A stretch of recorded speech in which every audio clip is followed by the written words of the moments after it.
Hello, welcome to Web of Stories.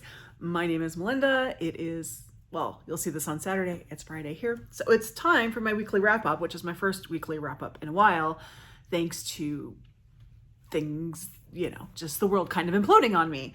When I got back from vacation, one of the first videos I saw, I don't remember if it was actually the first video, but one of the first videos I saw was, I think it was just a Friday Reads that Kelly at Books I'm Not Reading did. And she started it by talking about how you have to take care of yourself to take care of others and how it was so important to, take care of yourself. I don't know what prompted that, but that was what I needed to hear. So thank you, Kelly. So a lot of you have asked how my dad is doing, and there have been a lot of developments on that front. So on our way back, I can't even remember where I left off this story, so let's just see what we can do here. As I said, I think I left off, he was back from the hospital. We drove up, we spent the first night in Barstow, California, second night in Redding. And when we were in Redding, my dad called. He was back in the hospital. He was at a different hospital. He was at a little hospital that's near where he lives. And he was having all sorts of trouble, but, I had to call his neighbors and everything to go check on his animals, but his UTI was just still really bad. And so we were kind of dealing with that. I let everyone know. And then a couple days later, Saturday, I remember that, I get a call from, I want to say it was like the case nurse or the nurse advocate or something like that at the hospital. And she said, your dad really wants to go home. The problem is if we send him home, he's just going to come right back again, which I knew because that's what happened before. And she goes, but I have kind of a solution to this. And I said, okay. And she said, it's going to sound scary, but it's not. She's like, we'll sign him up for hospice because then he can get an in-home nurse. This is not end-of-life care. This is to get him care at home. And I'm like, okay, if you can explain that to him, that doesn't freak him out, because he's going to freak out when he hears hospice. I'm for it. So they got that all set up. On Sunday, I get a call from the hospice nurse who's like, okay, she introduces herself. She says, are you his daughter? I said, yes. She's like, okay, so are you the person in charge of funeral arrangements? I was like, what? What's going on? And she's like, well, we just need to know these things. And I'm just like, that is not the opening you want to have. So anyway, we got that all set up. My father was not happy with hospice, what he said. And to be fair, my father was in a lot of pain. So, you aren't at your best when you're in pain. But, he ended up having to go back to the emergency room at one point and came back and things just weren't getting better. And he felt that hospice was not interested in helping him get better. He felt they were only interested in making him comfortable, which I can kind of see that argument, but also from things that they did for him, that doesn't quite pan out. So who knows? But anyway, he ended up going again to the VA in Tucson, and he is still there. He is in ICU, but I talked to the doctor, when he went in, it was exactly what we thought he was going in for. They are testing everything. He loves it there. He loves it. And I will say, I'm not comparing nurses at the VA to nurses anywhere else because I can't really do that. But I will say, just as an observation, the nurses at the VA are super nice. Anyway, but he's there and they're taking really good care of him. So that's all still going on. Luckily, his stats are starting to look a little bit better, but there's still some issues. So he's going to be there for a little while. I'm kind of saying this all because people asked, so just to let you know, but also there is a chance I may have to fly down to Arizona again. So if I go radio silent, that's probably why.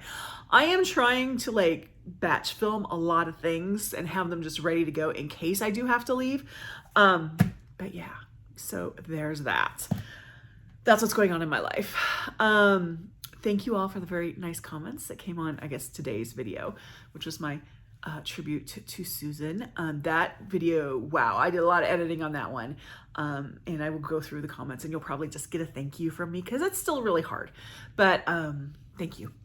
Let's see what else. Oh, got my second shingle shot yesterday. So if you can't tell, there, that's fun. I felt like crap yesterday, but it's better now. So that's good.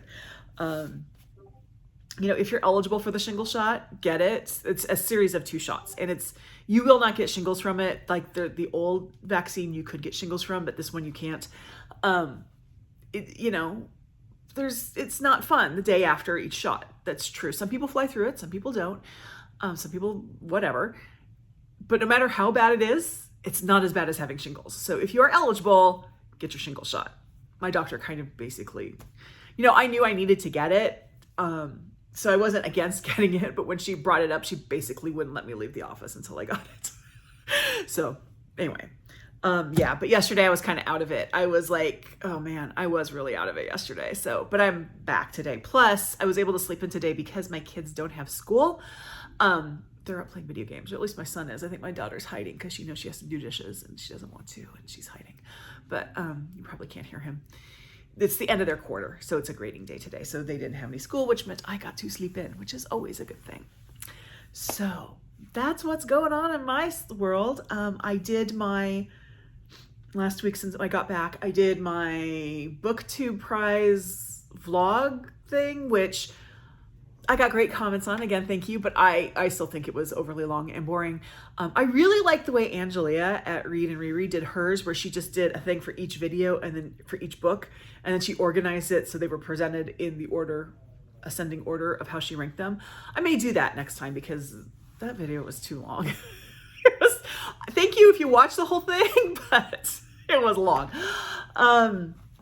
So I am not doing the booktube round this time. I should be doing it next time and hopefully the finals.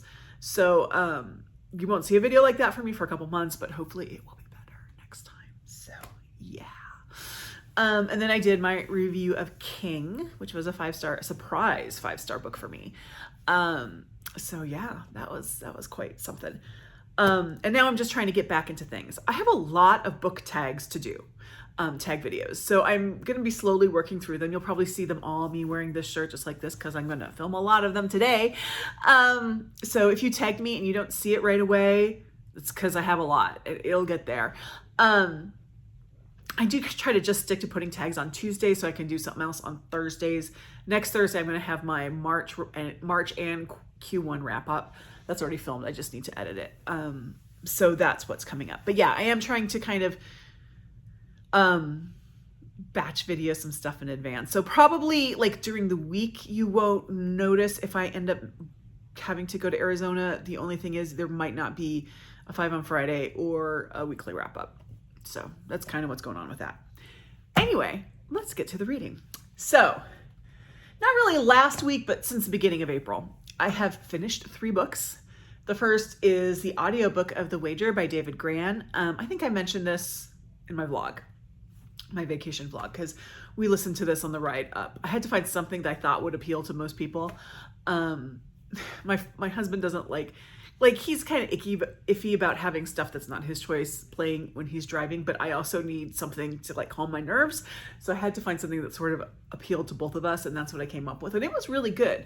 We enjoyed it. I'm glad I listened to it because the narration was fantastic. Dion Graham is the narrator, and I will definitely be reading. It looks like he does all of Colson Whitehead's audiobooks.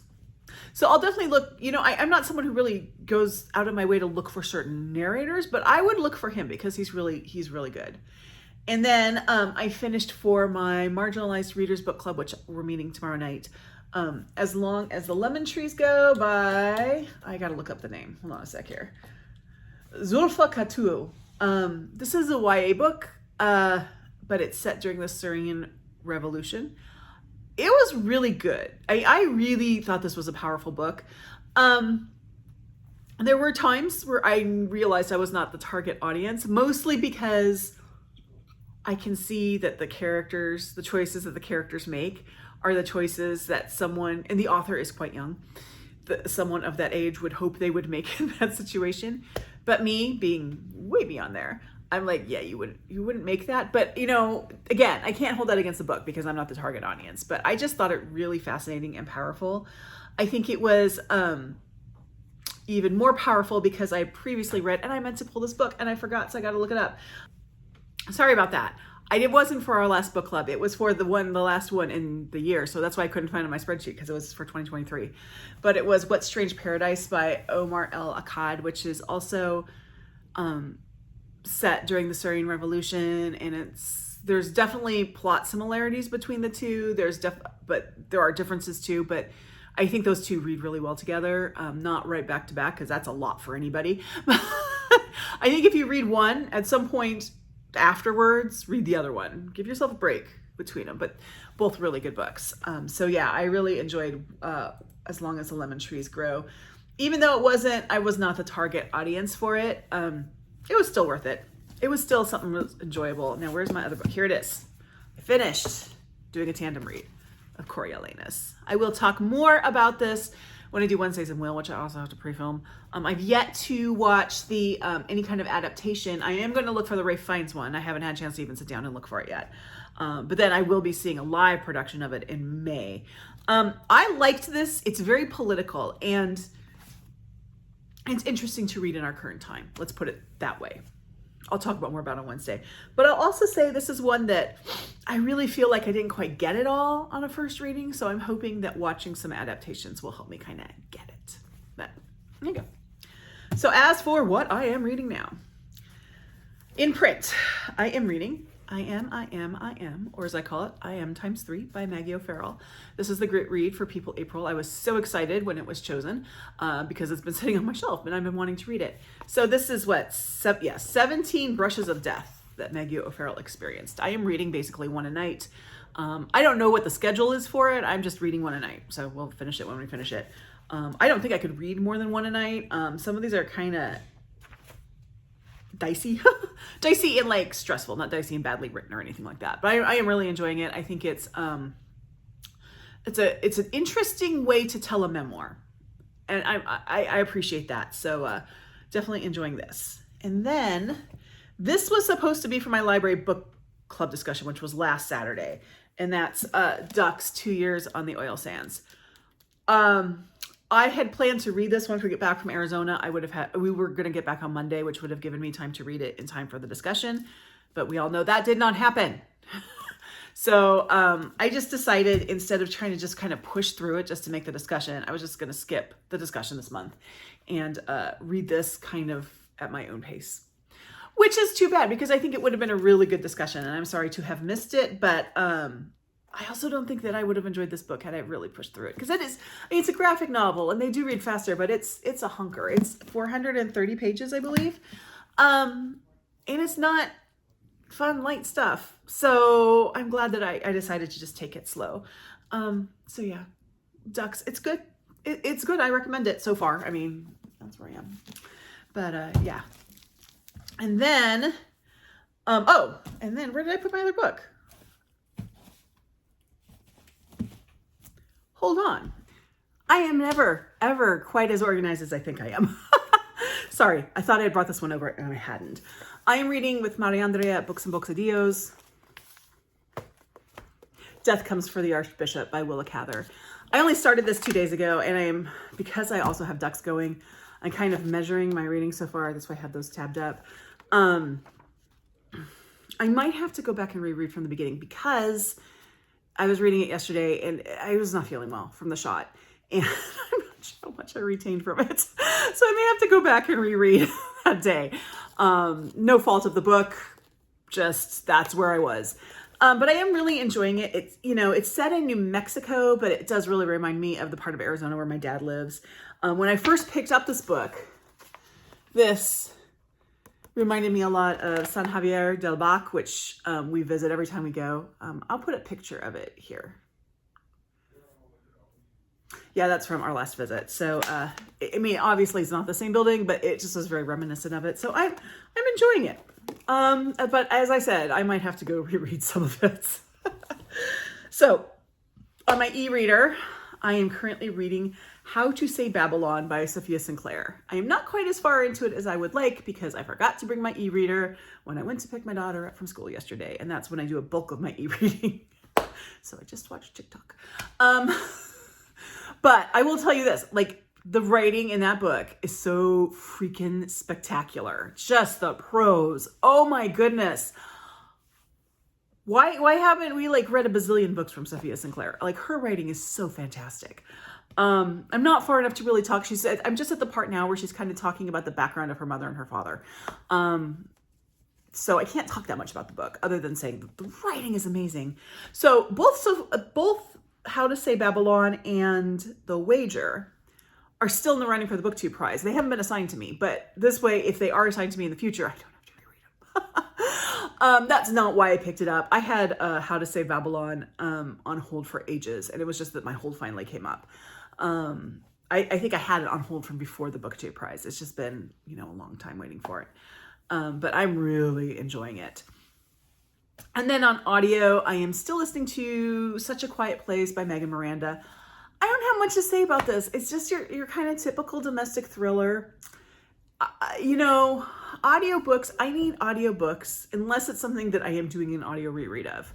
I need audiobooks that kind of do the heavy lifting for me. So either nonfiction where the information is all there, especially good when Dion Graham narrates it, or I need a fiction which does the heavy lifting. I don't have to think that hard about it. I think the only kind of literary book that I have read without previously having read, that I have listened to on audio and it's been a success for me, is Tom Blake. And again, I think that's because of the narration, because of Meryl Streep's narration. So this is Such a Quiet Place is the kind of book that works for me on audio because it does all the work for me. It's not great literature. I am kind of annoyed at the main character because I think she's just whiny and just say no. Just come on, say no. That's all you have to do is say no. This is not the best thriller I've ever read, but it's fine. It takes your mind off things when you're doing other stuff. So that's kind of where I am with that. So that is my reading week so far. As I said, I'm going to be filming lots of tag videos and things like that. And yeah. So thank y'all for joining me. Like, subscribe, join my Discord, and I'll see you in the next video. Bye.